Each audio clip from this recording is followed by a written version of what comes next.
জানতাম যদি দুঃখ দিয়া, জানতাম যদি দুঃখ দিয়া তুই বন্ধু হইবি পর, ময়না পাখির মতো তোরে করতাম না আদর।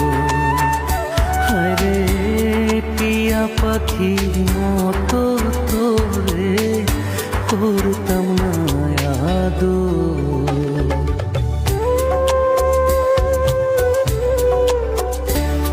এত ভালোবেসে রে তুই হইলি না আপন,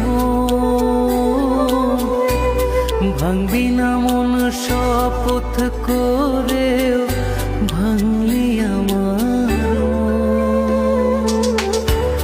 এত ভালোবেসে রে তুই হইলি না আপন, ভাঙবি না মন শপথ করেও ভাঙলি আমার মন।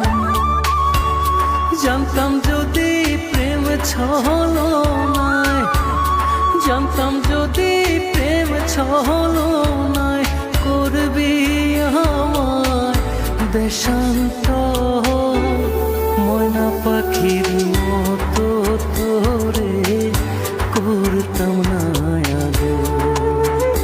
হায়রে টিয়া পাখির মতো তোরে করতাম না আদর।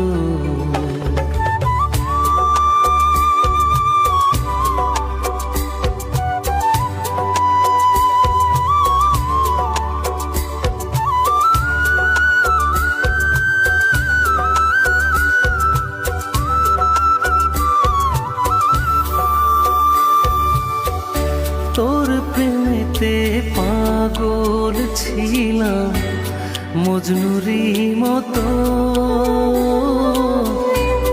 কেমন করে সেই পাগলের বুকে দিলি ক্ষত। তোর প্রেমেতে পাগল ছিলাম মজনুরি মতো, কেমন করে সেই পাগলের বুকে দিলি ক্ষত। জানতাম যদি ভাঙবি রে তুই, জানতাম যদি ভাঙবি রে তুই রাজ কামালে এই অন্তর, ময়না পাখির মতো তোরে করতাম না আদর। হায়রে টিয়া পাখির মতো তোরে করতাম না আদর।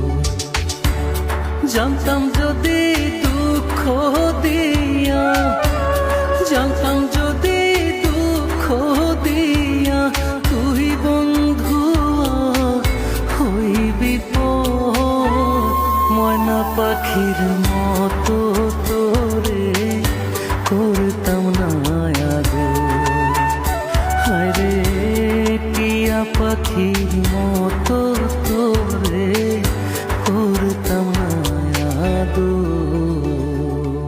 হযরত মাওলানা মুফতি ফয়জুল্লাহ ওপেন চ্যালেঞ্জ, যুগের শ্রেষ্ঠ ওলিয়া কামিল মানুষের শান্তির দূত হিসেবে হাজারো মুশকিল আসানির সাধনায় মশগুল হয়ে মুরাকাবা, মুসাহাদা ও ইস্তেখারার মাধ্যমে বর্তমান, অতীত ও ভবিষ্যৎ জেনে অলৌকিক শক্তির বলে মুরিদ করে আপনার যে কোনো সমস্যায় তেলেসমাতি সমাধান দিচ্ছেন। যুবক বয়সে সাধু মাওলানা মুফতি ফয়জুল্লাহ দিনের বাদশার নজরে পড়েন এবং একদিন মাদ্রাসা থেকে গায়েব হয়ে যান। হুজুরের চালচলনে মুগ্ধ হয়ে হুজুরকে সমস্যাগ্রস্ত মানব জাতির খেদমতে পাঠানোর নির্দেশ দেন। সেই থেকে তিনি এলাকাবাসীর কাছে গায়েবী জিন সাধক হিসেবে ব্যাপক পরিচিতি লাভ করেন। জিন জাতি হুজুরকে দান করেছে বিশেষ অলৌকিক ক্ষমতা। আপনিও ইচ্ছা করলে হুজুরের সাথে যোগাযোগ করে বিপদ থেকে মুক্তি ও মনের আশা পূর্ণ করতে পারেন। আপনি কি লটারি কিংবা ভাগ্যের খেলায় জয়ী হতে চান? ইনশাআল্লাহ আপনার সকল সমস্যা নিমেষে সমাধান করে দিবেন হুজুর ফয়জুল্লাহ। আমি খালেদ পেনাং থেকে বলছি, হুজুরের দেওয়া নম্বরে বিজয় হয়েছি। আল্লাহ পাক হুজুরকে সমস্যাগ্রস্ত মানব সেবায় তৌফিক দান করুন, আমিন। আল্লাহ পাক বলেছেন কোরআনে, এমন জিনিস নাজিল করেছি যা ঈমানদারদের জন্য শেফা স্বরূপ। সূরা বনী ইসরাইল আয়াত 82। প্রেম, ভালোবাসা, সফলতা, পারিবারিক অশান্তি, অবাধ্যকে বাধ্য করা, স্বামী স্ত্রীর বিবাদ মিটানো, জমি ও সম্পত্তি নিয়ে বিরোধ, শত্রুকে পরাস্ত করা, মামলায় জয়লাভ, কাল দৃষ্টির প্রভাব, কল কারখানায় লোকসান, জিন পরীর আসর থেকে মুক্তি, জাদুটোনা বান মারা থেকে মুক্তি, শনি ও রাহুর দশা কাটানো, প্রেমে ব্যর্থ হওয়া, মনের মানুষকে কাছে পাওয়া চাকরিতে পদোন্নতি, স্বামী কি পরনারীর আসক্ত, সতীনের যন্ত্রণায় ভুগছেন, স্ত্রীর প্রতি সন্দেহ,